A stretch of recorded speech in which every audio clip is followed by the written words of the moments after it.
Hi, I'm Indy. I'm 16 and I survived after my own funeral. But let's start at the beginning. I live in a really small town. 2 years ago, a strange epidemic broke out in our country. Many people couldn't cope with it and died from the sickness. There were so many dead people that they weren't even taken to the morgue. They were just buried directly in the cemetery. The hospitals were also crowded, and I was in one of them. I remember that I was lying in the room and I felt that it became too hard to breathe. Then, I couldn't feel my fingers. I wanted to drink water, but I couldn't even reach for the glass, and in just a matter of minutes, I stopped feeling my whole body. I was paralyzed.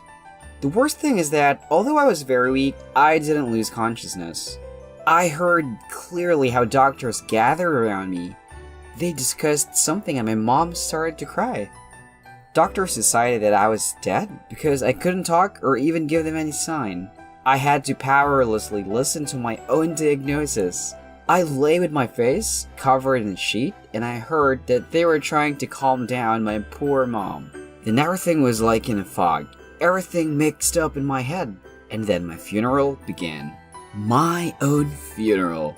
It's strange, but I didn't feel fear. I didn't care, as if I'd really died. Maybe I even believed that I was dead. Suddenly, I heard a wood thumping. That was the sound of nails hammered to the lid of my coffin. Oh god, I really was dead. And then, just silence. Deathly silence. I fell asleep. I don't really know how much time passed since that moment, but then an incredible thing happened. There was a small medical school in our town, and professors tried to understand how to deal with this epidemic. They studied the bodies of dead people, and for some reason, they dug me out of the ground. But as soon as the professor made the first incision, I screamed and grabbed his hand. That case saved my life. Really. My life will never be the same, of course. So, this is an extraordinary story that happened to me. Probably I could ask you if something like this happened to you before, but for some reason, probably not. I really hope so. Write in the comments what do you think about it, and like the video. Subscribe to the channel, and thanks for watching.